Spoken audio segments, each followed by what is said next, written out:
Bonsoir, bonsoir et bienvenue sur ma chaîne YouTube, une histoire d'un soir. J'espère que vous allez toutes et tous très bien.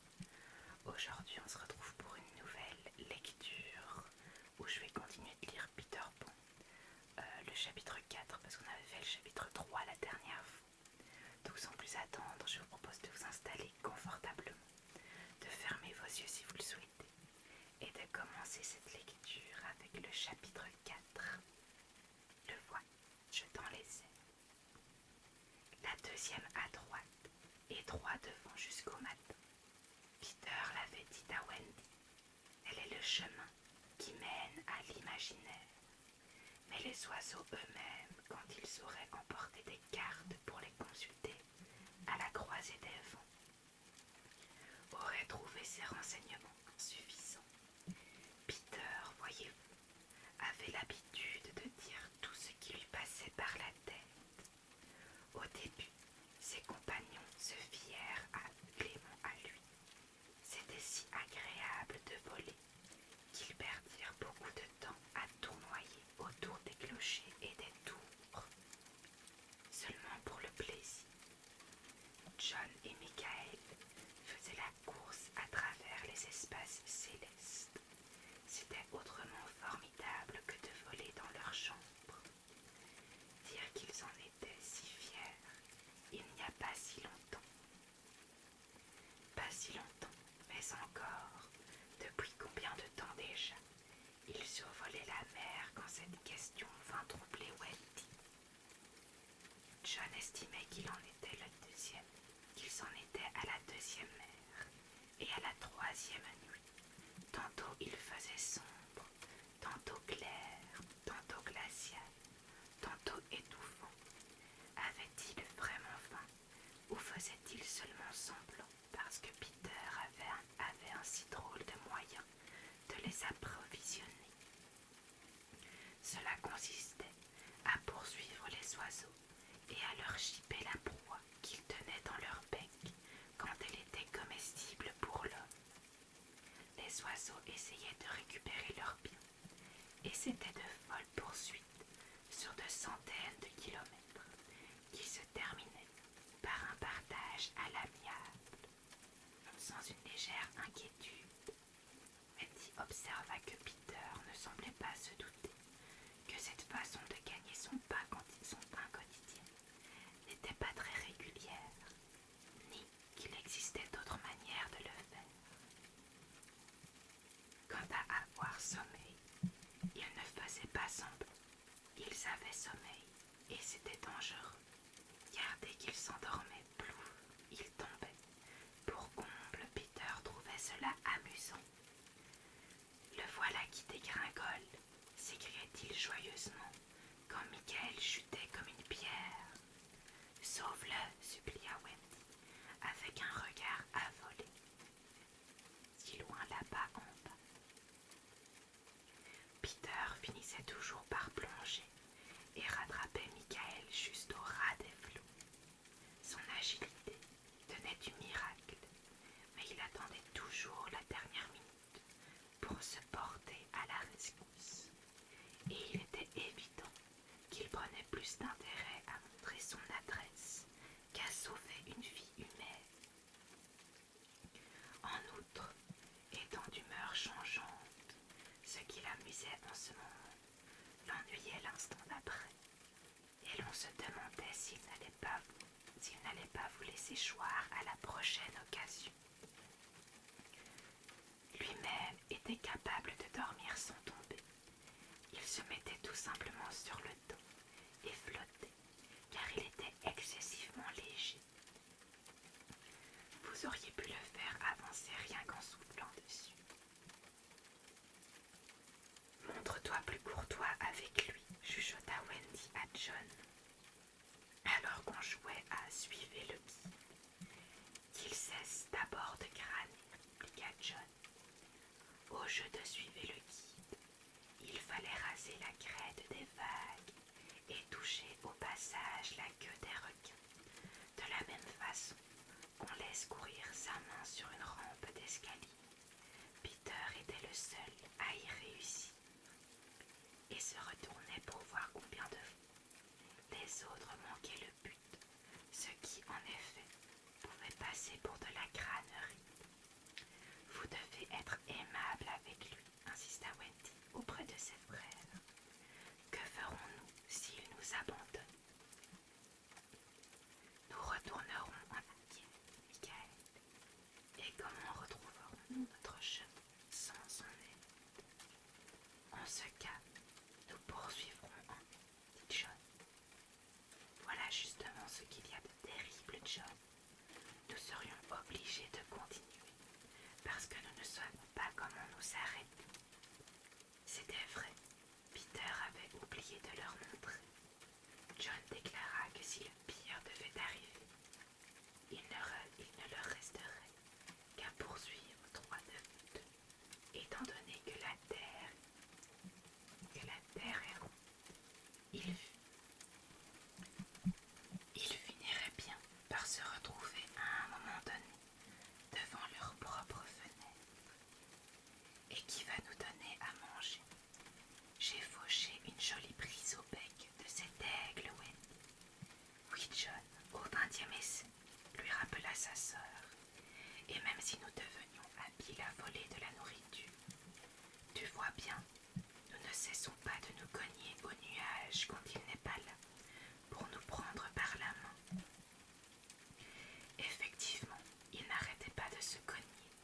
Ils volaient plus sûrement à présent. Mais lorsqu'ils apercevaient un nuage devant eux, plus ils cherchaient à l'éviter, plus ils fonçaient droit dedans. Si Nana avait été là, Michael aurait porté un bandeau autour du front depuis longtemps. En ce moment, ils se sentaient un peu seuls là-haut. Peter les avait délaissés pour courir une aventure à laquelle ils n'auraient aucune part. Peut-être reviendra-t-il, riant encore de la blague qu'il venait de dire à une étoile, mais qu'il avait déjà oublié. Ou remonterait-il de la mer avec des écailles de sirène collées à la peau, mais incapable de raconter ce qui s'était passé? Pour des enfants qui n'ont jamais vu de sirène de leur vie, c'était plutôt irritant. Et s'il les oublie si vite, comment pouvons-nous être sûrs qu'ils se souviennent de nous? Car à plusieurs reprises, il semblait les avoir oubliés. Wendy en était certaine. Une fois, elle avait même dû lui rappeler son nom.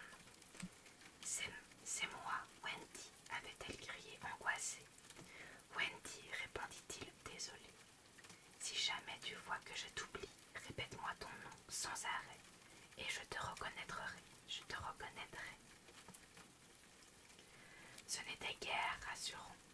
Toutefois, pour se faire pardonner, il leur apprenait à se laisser porter par les courants aériens qui suivaient la même direction. Ainsi, couchés à plat ventre sur les vents, ils pouvaient dormir en toute sécurité. Mais Peter se lassa vite de dormir. Tout le monde descend, cria-t-il de sa voix de capitaine après un voyage follement gai. Bien qu'entrecoupé de prises de bec, on finit par être en vue du pays de l'imaginaire. Les voyageurs avaient mis bien des lunes pour l'atteindre, et s'ils ne dévièrent jamais de la bonne direction, ce fut du moins au sens de l'orientation de Peter qu'au fait que l'île était allée à leur rencontre et les cherchait. Sans quoi, personne ne peut voir ces rivages magiques. C'est ici, dit Peter, où toutes les flèches pointent dans sa direction. En effet, 1 million de flèches d'or indiquaient l'île aux enfants.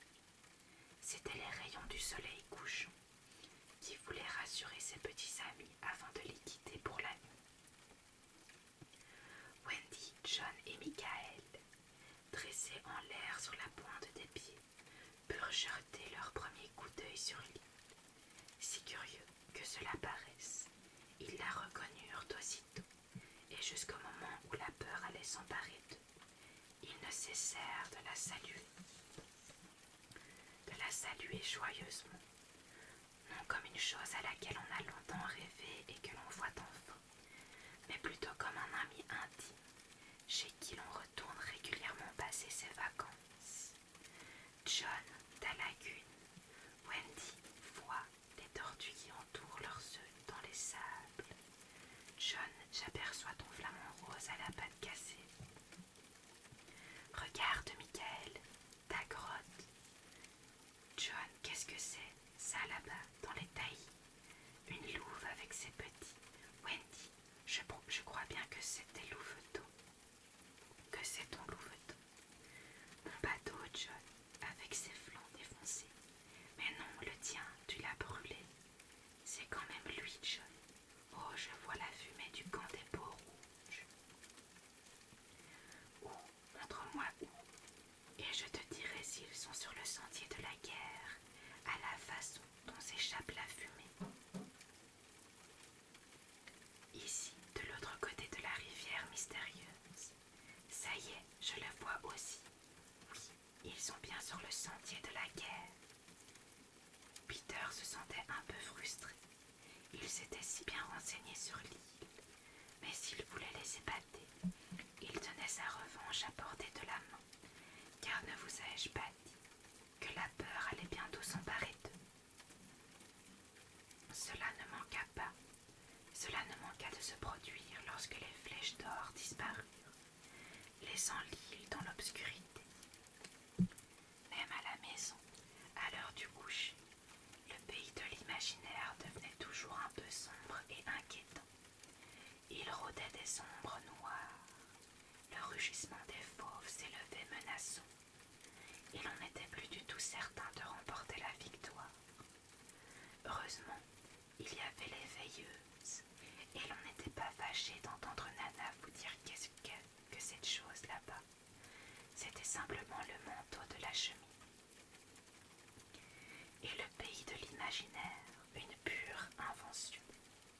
Car bien sûr, à la maison, on faisait seulement semblant d'y croire. Mais maintenant, il était là, bien réel. Il n'y avait plus de veilleuse pour éclairer. Et l'ombre s'épaississait à chaque instant. Et où était Nana? Jusque-là, chacun avait volé séparément. À présent, tous se pressaient autour de Peter. Ils avaient enfin abandonné ses manières insouciantes. Ses yeux étincelaient, et chaque fois que les enfants le touchaient, un picotement les parcourait. Ils survolaient en ce moment l'île redoutable, à si basse altitude que leur visage frôlait la cime des arbres. Ils progressaient lentement, avec effort comme repoussés par des forces hostiles. Parfois, ils restaient suspendus dans l'air, et il fallait que Peter le batte de ses poings pour leur frayer la voie. Ils veulent nous empêcher d'atterrir, expliqua-t-il. Qui ça, ils? Murmura Wendy tremblante. Il ne pouvait pas le dire. Ou bien ne le voulait-il pas? La fée Clochette dormait sur son épaule. Il l'éveilla et l'envoya en éclaireur. De temps à autre, lui-même faisait une pause, mettant la main à son oreille, écoutait puis de nouveau fixait la terre avec ses yeux si brillants qu'il semblait percer 2 trous dans le sol. Son courage faisait presque peur. Que préfères-tu? Demanda-t-il à John d'un ton désinvolte. Une aventure tout de suite, ou d'abord prendre le thé? D'abord prendre le thé, s'empressa de répondre Wendy, et Michael lui serra la main avec reconnaissance. Plus courageux, John hésitait. Quel genre d'aventure? S'informa-t-il prudemment.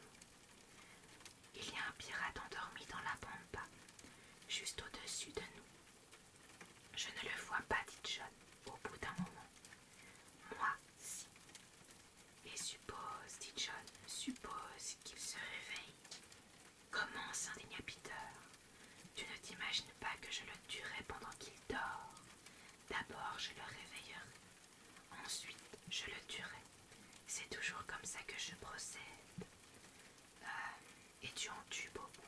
Des tas. Et pas tant, fit John, qui décida de prendre le thé d'abord. Il demanda encore s'il y avait actuellement de nombreux pirates dans l'île. Et Peter répondit qu'il n'y en avait jamais tant vu. Qui est leur capitaine? Crochet, répondit Peter. Son visage s'était durci en prononçant ce nom. Aïe, aïe. Jacques Crochet. Oui. Michael s'était mis à pleurer, et John ne parlait plus que par hoquet, car tous deux connaissaient la réputation de Crochet. C'était l'ancien maître d'équipage de Barbe Noire, souffla John. C'est le pire de toute la bande, le seul homme qui ait jamais redouté Barbecue. C'est bien lui. Il est gros, pas aussi gros qu'autrefois. Que veux-tu dire? J'en ai coupé un morceau. Toi? Oui, moi, dit Peter sèchement. Je ne voulais pas t'offenser. Passons. Mais quel morceau? Sa main droite. Alors il ne peut plus se battre. Tu parles. Il est gaucher. Il a un crochet de fer à la place de la main droite. Et il s'en sert pour griffer. Griffer. Écoute, John, dit Peter. Oui. Oui. Non, tu dois dire oui, capitaine. Oui, capitaine. Tous les gars qui servent sous mes ordres doivent me promettre une chose, et toi comme les autres. John pâlit. Voilà, si nous rencontrons Crochet dans la bataille, tu dois me le laisser. Je te le promets, dit John sincèrement.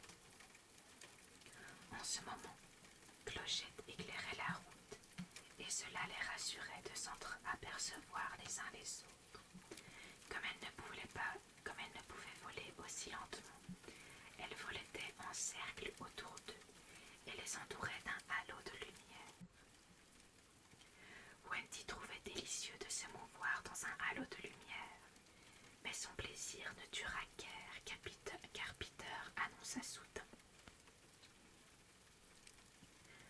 Claude me signale que les pirates nous ont aperçus avant la tombée de la nuit et qu'ils pointent le long tome sur nous. Leurs gros canons. Oui, ils doivent voir la lumière de Clochette, et s'ils se doutent que nous sommes à côté d'elle, ils sont capables de tirer.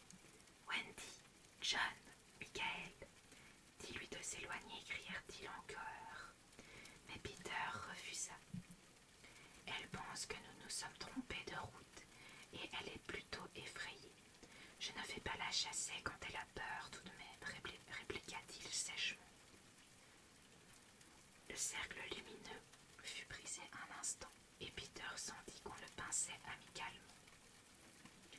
Alors supplia Wendy, dis-lui de s'éteindre. Elle ne peut pas. C'est à peu près la seule chose que les fées ne savent pas faire. Elles s'éteignent d'elles-mêmes lorsqu'elles s'endorment, tout comme les étoiles.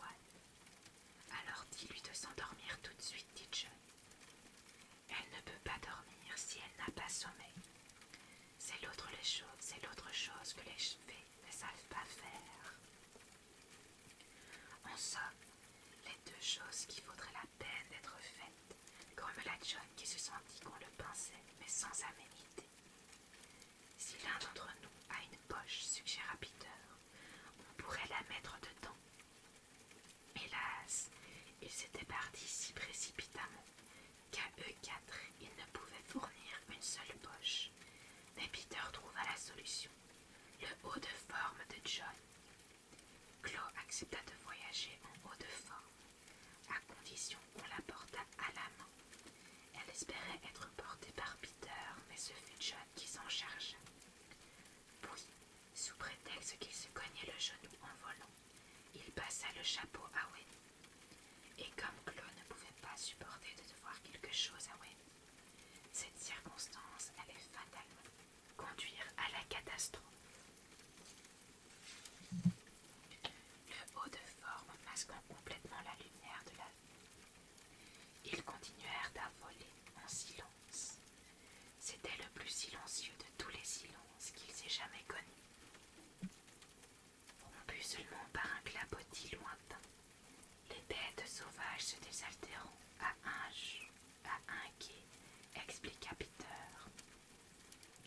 Puis, par un crissement qu'on aurait pu attribuer à des branches d'arbres, frottant l'un contre l'autre si Peter n'avait précisément que c'étaient les peaux rouges en train d'affûter leurs poignards. Puis on n'entendit plus rien. Pour Michael, pareille solitude était terrifiante. Si seulement quelqu'un voulait bien faire du bruit, s'écria-t-il. Comme pour combler ses vœux, un fracas épouvantable déchira l'air. Les pirates venaient de tirer un boulet de canon sur eux. Les montagnes se transmirent ce coup de tonnerre de l'une à l'autre, et chaque écho semblait gronder sauvagement. Où sont-ils? Où sont-ils? Où sont-ils? C'est ainsi que, sans ménagement, les enfants apprirent à distinguer la différence entre une île pour faire semblant et une île pour de vrai. Quand le calme fut revenu dans les cieux, John et Michael se retrouvèrent seuls dans les ténèbres. John pédalait machinalement dans l'air, et Michael, sans savoir flotter, flottait. « Es-tu blessé ?» demanda John. « Je ne sais pas encore, » répondit Michael dans un souffle. Nous voilà rassurés pour ces deux-là. Quant à Peter, le vent du boulet l'avait chassé au-dessus de la mer, tandis que Wendy était projetée vers le haut avec Clochette pour toute compagnie. L'idée vint-elle subitement à Claude? Ou avait-elle préparé son coup à l'avance? Toujours est-il qu'elle surgit du haut de forme et se mit à guider Wendy tout droit vers sa perte. Claude n'était pas foncièrement méchante, plus exactement.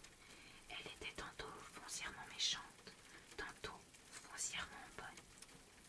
Les faits ne peuvent être que tout, l'un ou tout l'autre.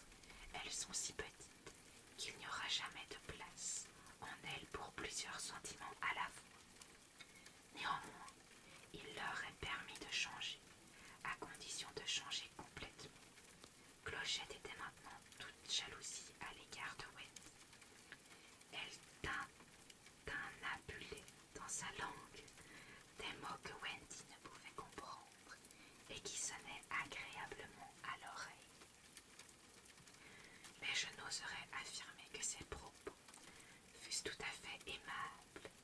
Elle voltige en avant, puis revenait vers Wendy, ce qui signifiait sans erreur possible: suis-moi et tout ira bien.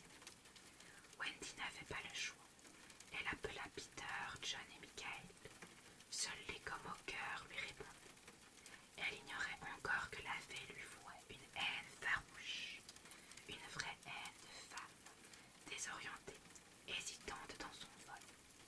Elle abandonna son sort entre les mains de Clochette. Et voilà les amis pour ce chapitre.